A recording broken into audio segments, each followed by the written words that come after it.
Okay, it is about a little bit about 8:35, and welcome to week 3 of Introduction to Corrections. I'm Professor Richard Wright, and hope you're doing okay. Um, this week has been off to a rather um, wild week. So, starting with yesterday, as you all know, the um, the Chauvin case, the jury found the police officer guilty on all 3 counts of murder. And it is why I constantly say to each of my students in every class that I teach that it is important for you to understand to follow the law when you're operating in your field. Remember, I say ethical, professional, and educated.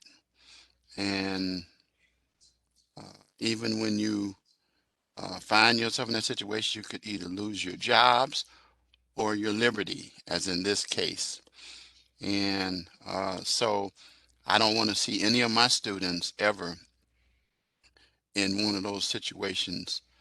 Um, you have to also be very, very wise about how you uh, perform. And this applies not just to law enforcement, but law enforcement is on the forefront now, but in corrections, it can apply in probation, parole, in all areas. So uh, I have a bunch of students that are in Minnesota, and some people totally understand the situation and circumstances. I yesterday did a commentary on Facebook. If you're a friend of mine on Facebook, Richard Wright JD is the way you could see my commentary. It was about almost a half an hour where I talked about how I was actually tearful and relieved. You have to understand this, guys. During my entire career, I've been through a lot as a African American male. I have seen some pretty bad things happen regarding law enforcement. I've had some bad things happen to me involving stops because I was in a certain neighborhood, which is where I lived, because police officers didn't think I lived there or didn't belong there. They just stopped me for nothing. My son's the same thing. So it's pretty tough. And it's not just Minnesota, it's all over the country. And you just have to, that's why you're in school to learn how to do this. Aaliyah, where are you? What state are you in? You can type in chat box. Where are you? Where are you? Minnesota. Oh, okay. So, are you in Hennepin County? How far are you away?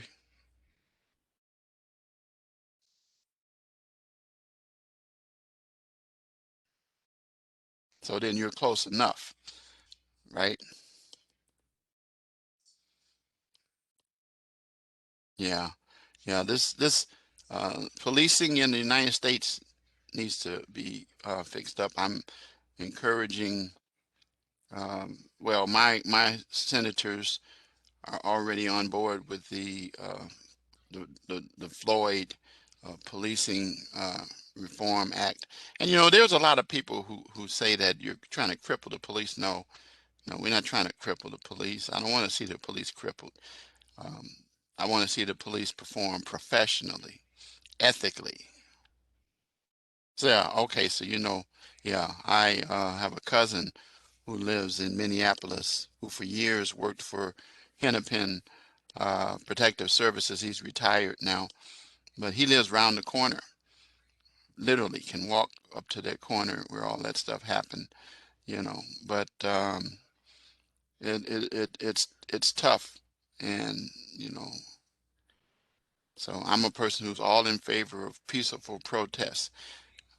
And actually, what people need to remember is that peacefully protesters have a constitutional right, the First Amendment, but those who are not, who are rioters and looters, what they'll do is and you need to be aware of this, and this is what I teach my students about, is that there are people whose mission is to take away from the reason for the protest and commit and take advantage of the situation to do looting and rioting. And that's their agenda.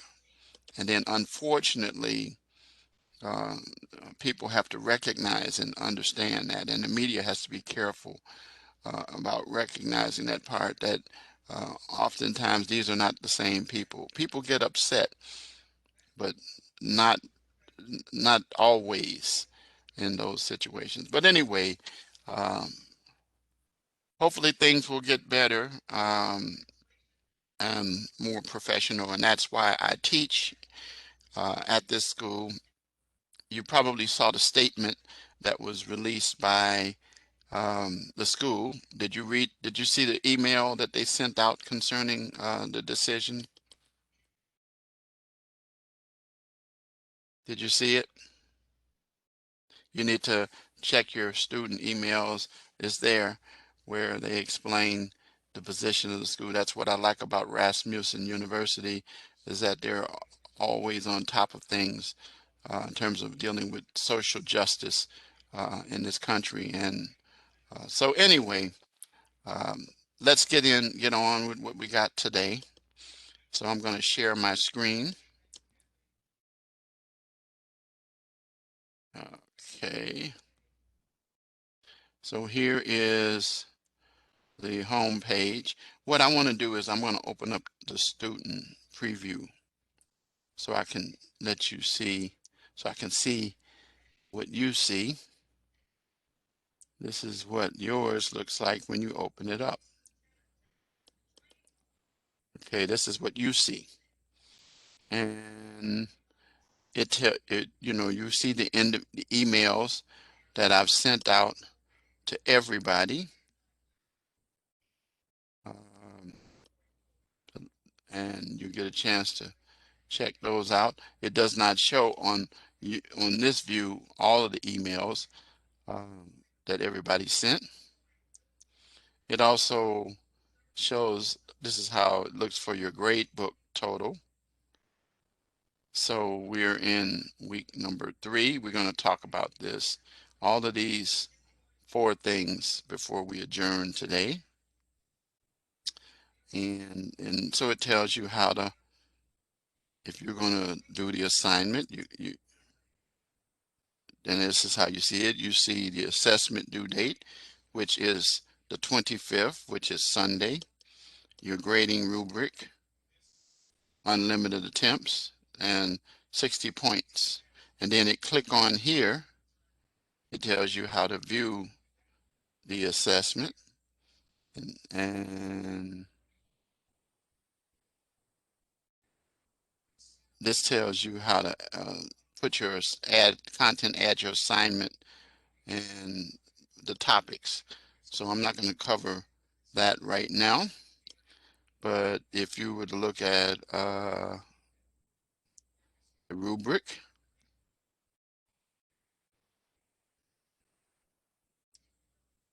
it tells you about your points. And if you were to click down on this, it tells you that from mastery, proficiency, emerging. And which column do I tell you guys to focus on?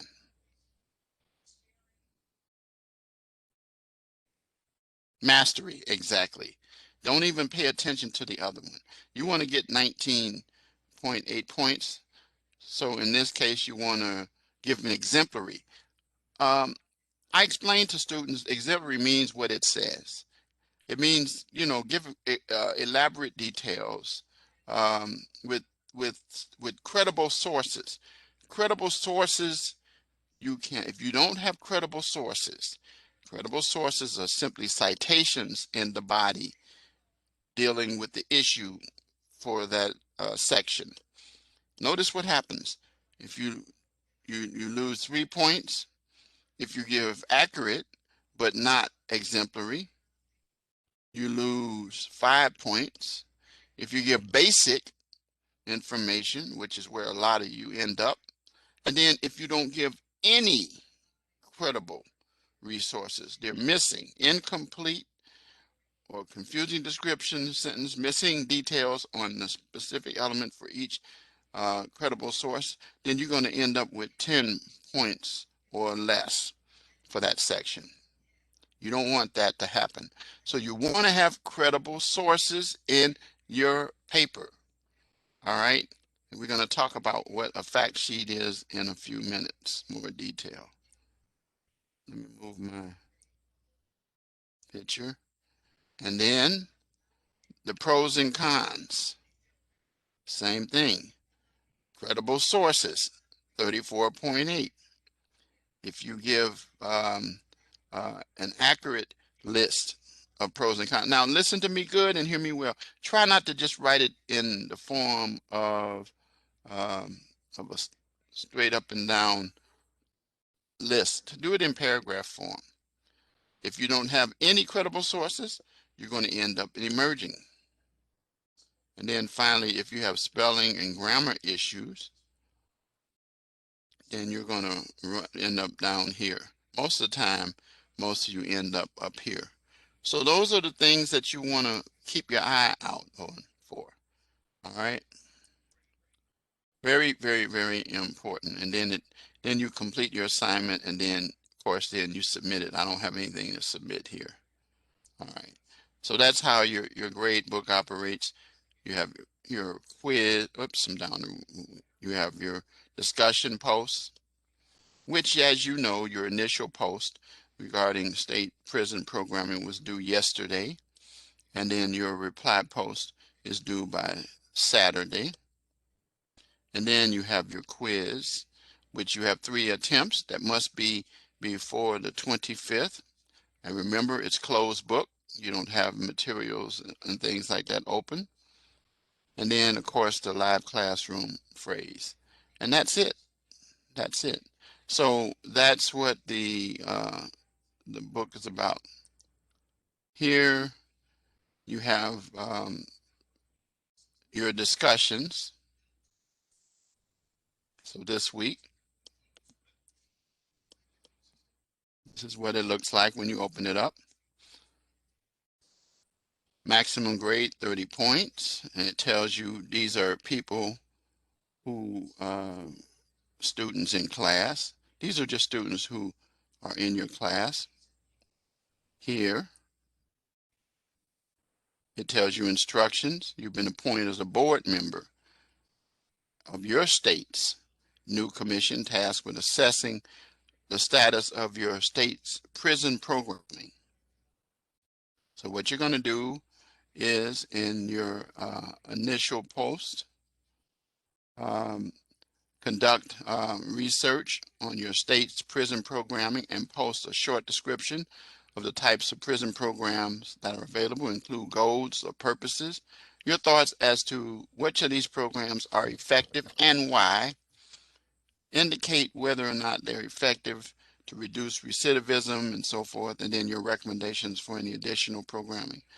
And then in your reply post, which is due Saturday, respond to a student from another state and explain why you agree or disagree with their programming. And then you, of course, will type in your responses for your initial post and reply post.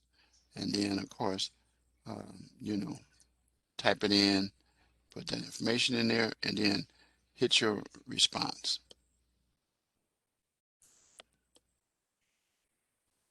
Okay. Go back into the class again. Now you'll see that we're out of the student mode. So let's look at the course calendar. Let's look at the calendar. You can always see, I like the month view. You can see this is where we are right here where the circle is. And notice that it has a dot. It tells you your initial posts were due yesterday. This is your live lecture. Your reply post due on the 24th. Then the three things we mentioned before are due the 25th. All right. And then going on down, I always like to remind my students that the course ends on the 11th. On the 11th. By the way, just so you remember, um, there is no week 6 lecture in this course. There's only lectures uh, weeks 1 to 5. So the last lecture will be the 5th of May, and we'll talk about the assignments that are due for the 11th. Class absolutely ends on the 11th. Initial posts to do, reply posts to do, and then you have your quiz. That's what you'll have for that last week that will be due. Okay. And if you were to look at the day, you could go down and you'll see that let's go to the last week of class. You see the class ends. Your 3 assignments that were due then, and then you have that. Notice the 3 dots always. If you see 3 dots, that tells you that's how many assignments you have due. And the week before that, this is your discussion post. This is your lecture. This is your initial post. And then these are your assignments for the week before. So any questions from the calendar? You straight? Okay.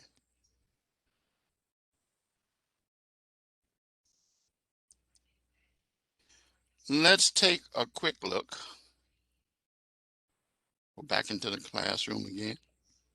Let's take a quick look. If you're up there, at the announcement for this week. Week 3 announcement.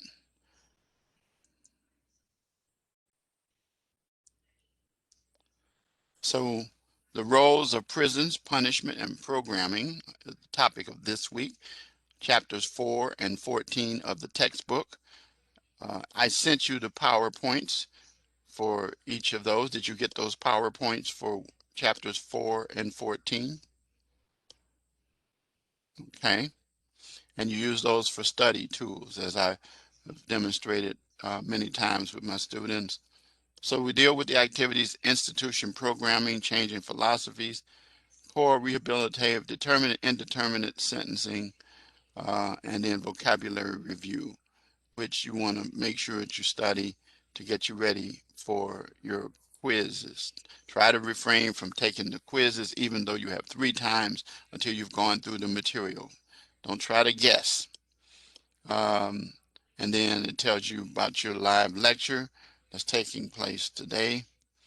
Tells you about your discussion post that we just mentioned a minute ago to do tonight and Saturday. And then your written assignment, sentencing fact sheet, and of course the quiz are due Sunday. A reminder to continue to be strong, finish strong, and my motto, adversity is springboard to success. I sent previously to each of you and posted on the home page, or rather an announcement rather, about adversity is the springboard to success. There it is right there. And so if you were to click that, you can open it up, and then there's the link that takes you to it, that you can see that, and you'll understand and learn a lot about me as well. Okay, so those are the announcements for the week. So now you have been given by the calendar and the announcements, the assignments that are due. Okay, so now let's get into the module itself. Okay, so again, let's go back over the assignments before we get into the lecture part. So your written assignment, as I've already shared with you, the due date, week 3, 60 points, the grading rubric. It's right there. That's what, and like I said, this is the complete rubric, and you can see the whole thing there. And the whole thing tells you from mastery to emerging. I don't even want you to pay attention to this. I want you to get 100%, which is 33% or 1/3 of your grade, doing what I told you earlier. To all 3 sections, the sentencing type, the pros and cons, and then the spelling and grammar. Okay? That's what I want you to do. Don't even pay attention to this over here. But you will end up over here just simply by not putting your sources there. And then if I was going to do save, which I'm not going to do that. Okay?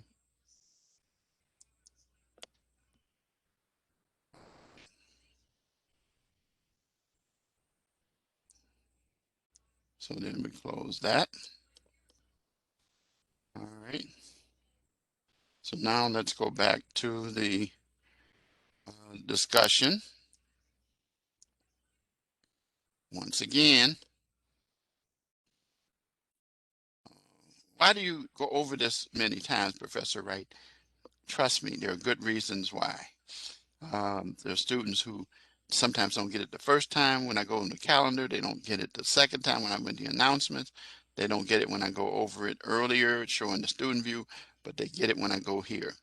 So then it tells you the due date, the number of points, and it reminds you too that you must post first, which means that until student posts a response. When it says a response, what it means is your initial post. Then you will not see any, because I've had students say to me, hey, I didn't see any when I opened them up. That's because you didn't post yours first. You knew what the topic was, the instructions, because the instructions are given here, and they're the same ones I gave. And then just to show you, like if I'm gonna type in my response or reply to Matthew's post or either my own post, and I go down, and this tells me who has posted already. I can see that. You can't see that until you put yours in. Then you'll have your reply post. Okay. Going back again, and then finally the quiz before you get to live lecture. It tells you these are just some of the questions. I'm not going to do that again. I showed you that real quick. But anyway, it's going to be mixed up when you see it. So your quiz, you'll have that. And then you'll have 30 minutes to deal with that. 3 times to do it. And then your live classroom recording, which at this point here, this is what people use to find this class. This is where also the same place you're going to find the new link for the recording that's taking place right now. Once I convert it and set it up for YouTube, that's will be replaced there, and you'll click on that link. But I also send you guys an email as well. And then of course, this is how you complete it. So you'll put the answer in here, and then you know how to do it from there. Put in there to get 6 points, and it's due, as I said, it's due by the 25th. And that's the assignments. That's everything you got to do for this week.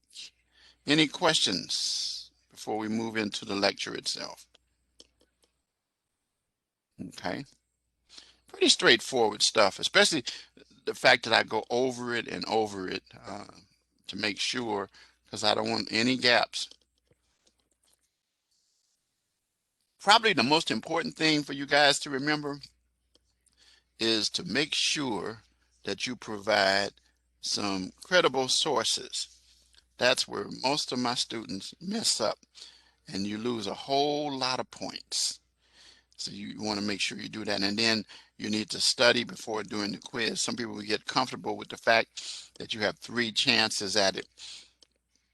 Don't waste any of your times.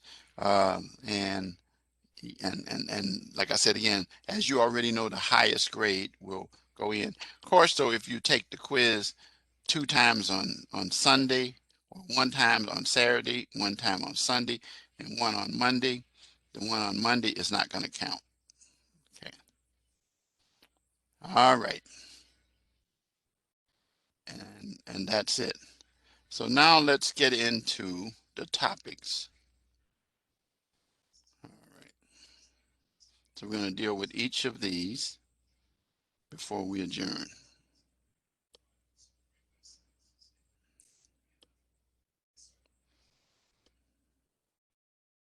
Okay, so as you will learn very quickly from this material that I'm about to cover, that we started out initially with what we deal with the philosophy of primarily punishing people.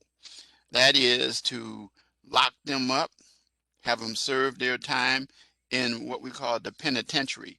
By the way, the penitentiary is short for the term penitent, which is a place of reflection uh, or time to reflect. And so there was nothing to deal with as far as trying to rehabilitate, educate, or teach. And so the key thing is that people were just locked up. And the more serious the offense, the more time. And so we've moved away from that. And you'll see we've moved away from that punishment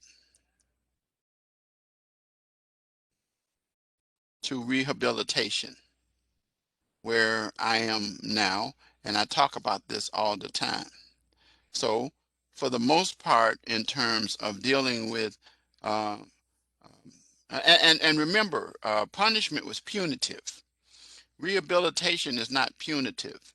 What we're doing is we're providing tools and resources to redirect individuals from 12 o'clock to 6 o'clock. You remember my clock from 12 o'clock to 6 o'clock?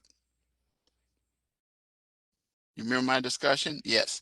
Get you to 6 o'clock, and so that you will go in a new direction and not even go back towards 12 o'clock, not even go past 6 o'clock. Just keep staying on it and building on it.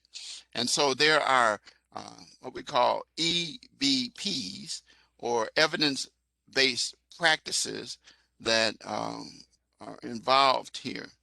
And we deal with things like the risk need assessment, case planning, use of cognitive interventions, skill-directed practices. Now, the things that you're often supposed to do, from the correction officers all the way up to the warden and everybody on the team, is to apply these issues, which is why that now in corrections, they seek to hire individuals with more education, individuals who have at least gotten an associate's degree all the way up to a doctorate, but most people end up either associates or bachelors. And so you're going to be a counselor, you're going to be a person who is a teacher as well. And so you're going to deal with um, risk need assessment, case planning, and so forth. Okay, so now let's go down to restorative justice. Now, so our idea is to operate with rehabilitation, and we operate using what we call restorative justice. That is the theory that focuses on taking the individual away from becoming a recidivist, and to provide them with opportunities to understand, such as an offender would pay restitution or complete community service work to help restore victims. Then there's victim offender mediation, where the victim is brought to the point to try to accept some responsibility for the offense that they committed against a person. And community members are involved, because remember, once again, almost every offender is going to get out. Most don't stay for natural life. Okay.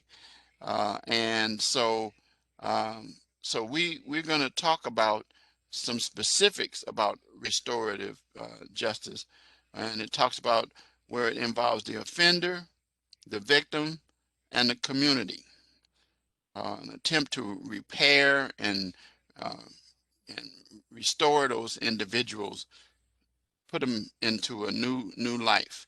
And so if you look at this illustration, you see what I'm talking about. Remember the three things that are involved here. You got the community that overlaps with the victim and the offender. And actually, I oftentimes say that there are two victims generally. The person who commits the offense is also a victim, and a lot of times they're a victim of their circumstances and situations. They don't have education. They might have an alcohol problem, a drug problem, something that causes them to be an offender. And so what we want to do in our role is to, um, how should I say, um, never see them again behind bars, see them make it successfully in life, have educational programs that are involving with providing. I always say it is cheaper to educate than to incarcerate. So at the heart of holding all of this together, that is the restorative justice, which is the safety of the community, the development of competency in areas, and accepting responsibility or dealing with the accountability. So we go through a number of steps to help individuals, and we start talking about the fact that what we do is we provide programming, or want to offer programming for each of the individuals as soon as they enter. That's why that assignment that you have for this week is to see what kind of activities and programs that are there. Remember, if you keep having a person to become a recidivist and then other people come in, it results in overcrowding. And that we have. But to decrease overcrowding, like this is a good picture here, you see here. Um, and there's times people that can't read. They have to start from basic stuff. But I've seen people who have gone into prison long term and have become educated. They have obtained trades, uh, learned how to cut hair, learned how to uh, apply beauty culture, um, become carpenters, auto mechanics, and then some even went on to get their associate's degrees, given the chance to have second chance programs and things of that nature. Okay, you can learn more about this by checking on this here. Okay, so those are the things that you need to be aware of. Remember, our goal is to stay on this side, and we moved away from that, shifting away from that. We don't focus on this as much. We focus, this is the essence of what we do. Because let me say this to you. When a person is incarcerated without any skills given to them, they're just serving just their time. So when they serve their time, they're released. First of all, they're probably frustrated because you've had nothing to fill in while they were in this position. Okay, that's why when a person is in, we have our kids and we put them in timeout, we want them to maybe read a book or do something to think about what they did. Well, here we don't want them just to think about it, but we want to give them tools so that when they come out, they will be at 6 o'clock and not 12. Okay. Any questions about that? Or is it pretty clear where we're at?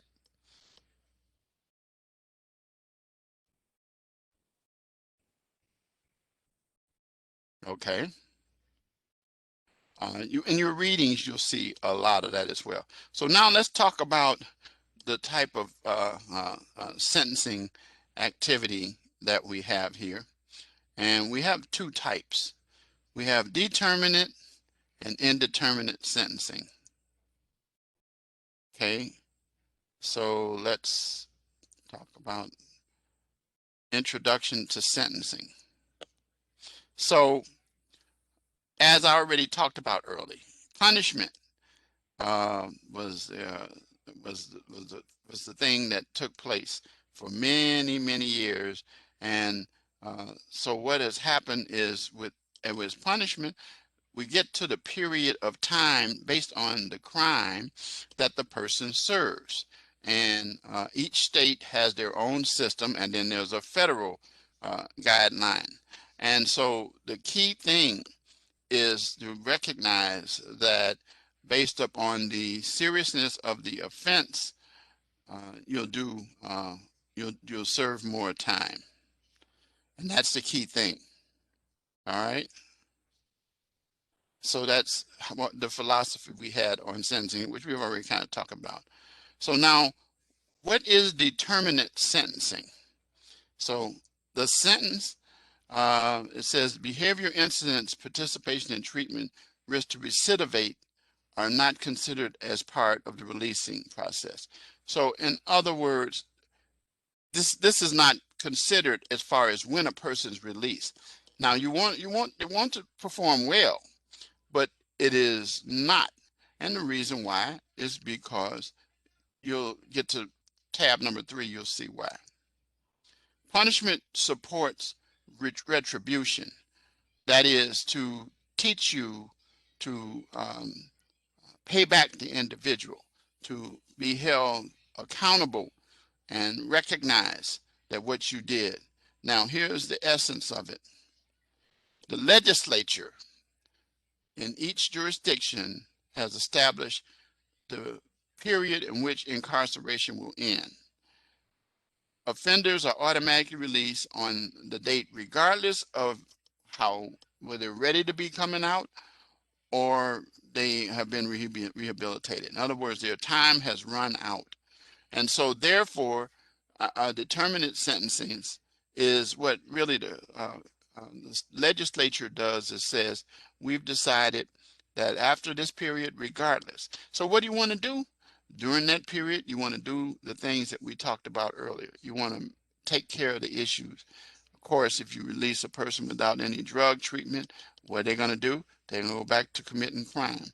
Because I always say this, and when you take drugs and crime, you'll hear it over and over. There is a correlation between crime and drugs. People commit crimes to support their drug habits. So you have a specific period of time in your jurisdiction, you'll see. I will say that some states are determinate, some states are indeterminate. Illinois, I'll just tell you this, is a determinate sentencing stage and has been since 1977, when House Bill 1500 was introduced. I know all about that because I did my senior paper in law school on that, and it brought more strenuous sentencing, and it set certain ranges for how long, once you were sentenced, that you had to be released. Now, what can happen though is that if you committed an offense while in there, then you were in there longer. But that's not based on what your original sentence is. That's added time for another wrong that you commit while in there. Okay. So, so in Illinois, we are now under that. Um, I know the various states. I know what Minnesota's is. I'm not going to tell you. I know what Wisconsin's is. I already know because I've looked at them and taught the class a number of times. Then we deal with the issue of states can easily calculate bed space because they know when the person is going to be released. So they know how many people are going to come out by this time because they know the sentence and can deal with the trends and numbers. So that's one of the things about determinate sentencing.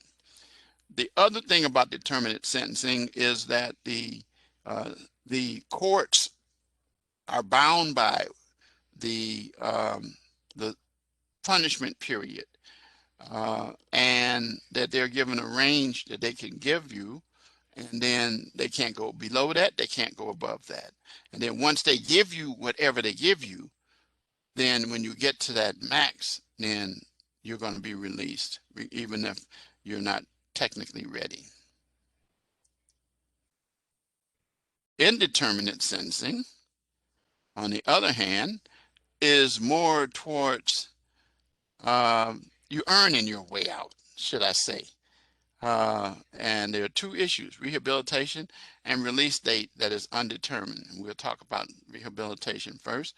So rehabilitation is taken into consideration. It's not easy to calculate needed bed space because each individual is different, and because the release date is not known until it gets there. So you have to almost earn your time. Now, be aware of the fact with indeterminate that you do find yourself in a situation you won't be staying forever, but the issue here is that you can't look at a person's file and say, oh, they're going to release on this date or that date. With indeterminate, you won't be able to do that. So you want to, again, I would say this to you, that when a person is sentenced, whether it's a determinate or indeterminate state, there still should be some rehabilitation to prevent recidivism. So let's deal with the release date is determined, is undetermined. So it deals with the parole board, the paroling authority, and they will determine whether or not you've earned your way to come out. And the average is roughly 70% of the time that you were sentenced that you might serve. But it can be before that if you are a model prisoner. So generally it doesn't go beyond 70%. Okay, and that's what happens in indeterminate sentencing. So that's how sentencing activity operates. Any questions?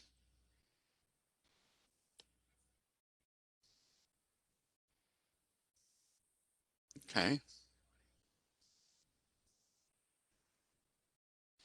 so now let's deal with the topic of your testing and checking determinate and indeterminate sentencing check. And this is something that I'm not going to do, but I'm going to show you what you can do. This is to help you to recall, and this is an activity so that you can begin with questions. It's not graded and it's not timed. And you'll fill in the blank here.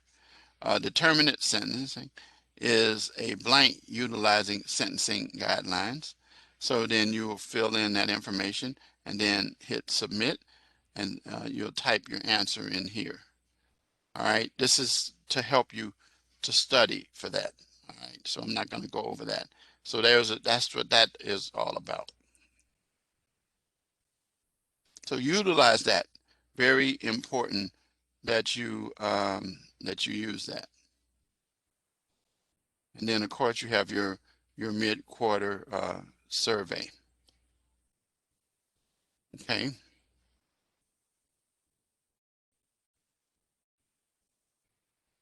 Any questions?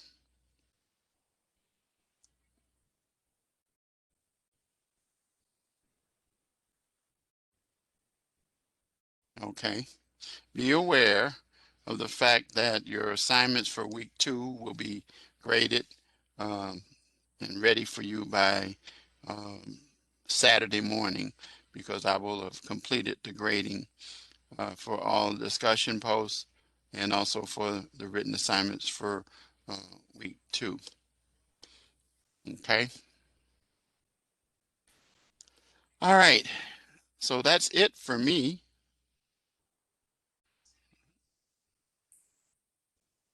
Is there anything that you have questions about that you want me to cover before I adjourn?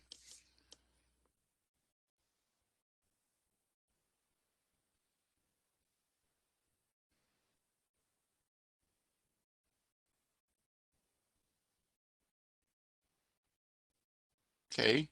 Appears there's none. So I'm going to give you I, I love being a defense lawyer. I loved it. I was very good at it. I tried my cases in front of juries.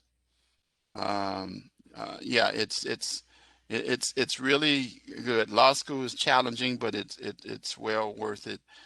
But being a defense attorney, people ask me, say, how do you feel about representing people who commit crimes? I said, well, first of all, everybody's entitled to a defense. Secondly, there are all kinds of defenses to defenses. I've had students, clients rather, who committed offenses, but we had defenses for them. I was never able to successfully prove insanity for any of my clients because that's a very difficult thing. But I was able to be successful in self-defense. I was able to help a lot of individuals who had drug problems, alcohol problems, and things of that nature. Um, but somebody asked me, how did I feel when when I got a person off? I said, I never got anybody off. I never, in all my years, I never got anybody off. Now let me explain that. I won 90% or more of my cases that were jury trials. I won them because I was able to take the evidence. I never lied about the cases that my client gave me because I let them know how we need to proceed before that based on what they told me. And I planned my strategies. But that um, oftentimes the defense utilizes what the defense tried to do in the Chauvin case, and that is to deflect away from the actual thing that killed Derek Chauvin, which was the 9 minutes and 29 seconds of knee to the neck, and emphasize, tried to even use carbon monoxide poisoning, tried to use his drug habits and uses to say that that contributed to his death. But the fact of the matter is that the jury didn't buy that. And so what I'm saying to you is that if the prosecution doesn't do a good job, which in that case they did do an excellent job, then the defense attorney is, no matter how good they are, and I don't think he was very good, but then of course he had a very difficult case to deal with, as we all have. You find yourself utilizing things that help you. Let me give you an example of what I'm talking about. My very first case, I had a young man that I knew a long time in the neighborhood. His mom asked me to represent him. Um, he was having a crap game in her beauty shop after hours and let two guys come in to the crap game. And he locked and unlocked the door. And so he had to walk down some stairs. Well, he opened up the door, let the guys in. And as he was locking the door, they got to the top of the stairs and announced this was a holdup and pulled their guns out. Well, he had a gun too. He got his gun out and he fired shots at them, and they both hit the ground. And so that would be considered as, him self-defense. Okay.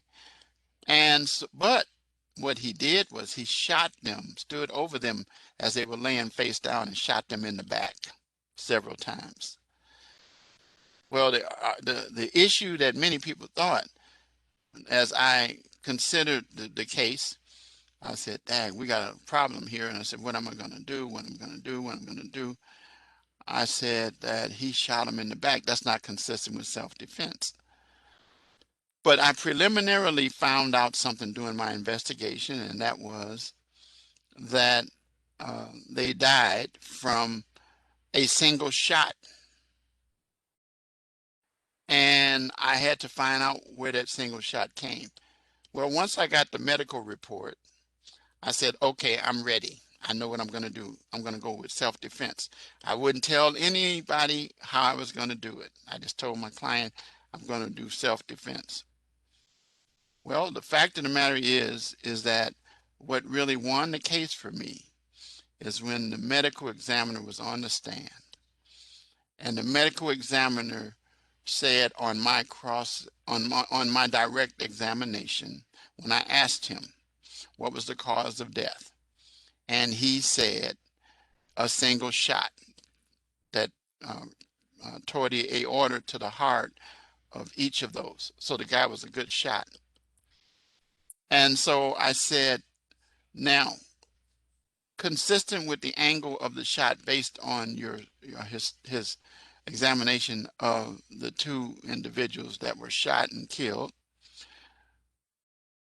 would you say that they were facing him at the time that the shot was made that pierced the aorta of the heart? And he said, yes. I knew he was because it was already in the report. So I said, okay, so then when they hit the ground and he came up and shot them in the back, what effect did that have? He said, none. They were already dead. And the jury heard that. And so I made it quite clear in my closing argument that with all the testimony of the people who had supported it, that my client had fired his shots, and I got down on my knees and showed them the angle that he had to shoot up that caused that. And then when he was shooting down, standing over them, based on the medical examiner's testimony, that they were already dead. And you can only kill the person one time. Therefore, his shooting was consistent with self-defense, and the jury acquitted him of double murder, found him not guilty. So he did the shooting. and that was my very first case. And then I went on from there, and I had a successful. Everybody started they started calling me, and they didn't use this term because nobody knew about him then, because I started in '78, the Johnny Cochran of the neighborhood. And everybody was ringing up my phone. And I represented a lot of gangbangers and all kinds of people successfully, um, utilizing little things that were factual. And I did thorough investigation, and I won those cases like that. So and so people would say, but here he did end up in jail, but actually it was good that he did, because of something that had nothing to do with him. Is that while he was in jail because he used a weapon. Even though he was found not guilty of the murder, he was found guilty of violation of his parole because he had a weapon on him. So that meant that he had to serve a year. But guess what? It took a year while he was in custody for me to prepare the case. So therefore, he maxed out, and after the case was over, they released him. And so it was what we call time considered served, already served. So I did a lot of those kinds of things as a lawyer. And I didn't, people said, did you feel bad when you got somebody out and they did something else? I said, nope, because I always talk to my clients, just I talked to that young man after he was acquitted and got out. I told him to get away from the area because they were looking for him. And he left, and then he went down to Texas, and he got in some trouble down there. His mother wanted to hire me to represent him down there. I told her I couldn't do that. I'm here, and it would have cost her too much, too much. So, but anyway, so that's just one example, and that was my starting example. So yeah, it is very interesting, very, very interesting, and very, very, very rewarding. So, so if you want to do that, do it. I have several students who ended up doing that, and I have some that as they got further into it after they graduated with their bachelor's, got ready for um, um, the LSAT, and and then when they got ready to go to schools, I uh, wrote letters of recommendation and things like that. Those are things that I do. So, and that's it for tonight. If we're at 9:31, I do want to give you a key phrase, and the key phrase I'm going to give you is determinate sentencing. Make sure you get the right one. Determinate sentencing. Give me that, and you get your points for the lecture. Well, that's it. I'm going to say good night. I'm going to see you guys next week with week 4. And by the way, I'll make an announcement. Thank you. Good night. I'll make an announcement next week about assignments from weeks 1 to 3 when we do lecture 4, and you'll hear that. So I'm not going to go over that right now. So I'll see you next week. Stay safe and take care. Get the work done. If you need me, you know how to reach me. Good night.